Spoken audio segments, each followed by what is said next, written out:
வணக்கம், welcome to Chitra Murali's kitchen. இன்னைக்கு tea time ஸ்நாக்ஸ்க்கு கோஸ் மெது பக்கோடா எப்படி பண்றதுன்னு தான் நம்ம பார்க்க போறோம்.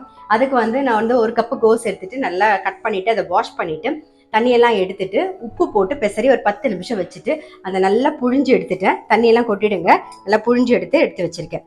இப்போ இதுல பச்சை மிளகா, காரத்துக்கு பச்சை மிளகா, கொஞ்சம் கருவேப்பிலை,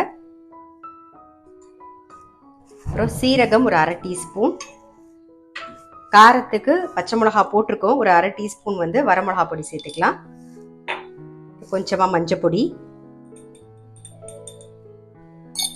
தேவையான உப்பு.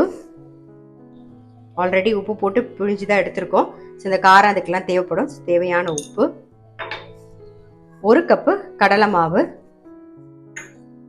1/2 கப்பு அரிசி மாவு, கொஞ்சம் பெருங்காய பொடி சேர்த்துக்கலாம், கொஞ்சம் பெருங்காய பொடி. இதெல்லாம் சேர்த்து நல்லா மிக்ஸ் பண்ணிடுவோம்.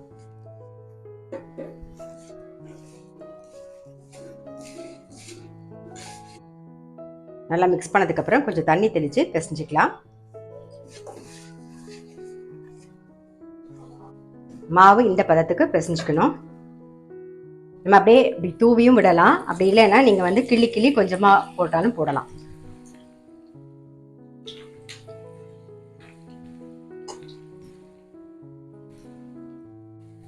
நல்லா வேகட்டும், எடுத்துடலாம் நம்ம.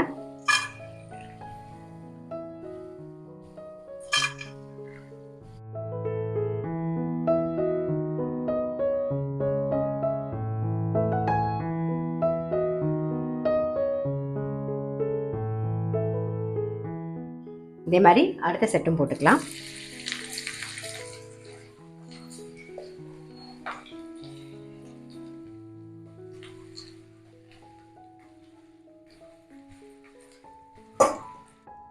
கோஸ் மெது பக்கோடா எப்படி பண்றதுன்னு பார்த்துருப்பீங்க. டீ டைம் ஸ்நாக்ஸ் ரொம்ப சிம்பிள், டக்குன்னு பண்ணிடலாம். ஸோ கண்டிப்பா ட்ரை பண்ணி பாருங்க. நான் அடுத்த வீடியோல சந்திக்கிறேன்.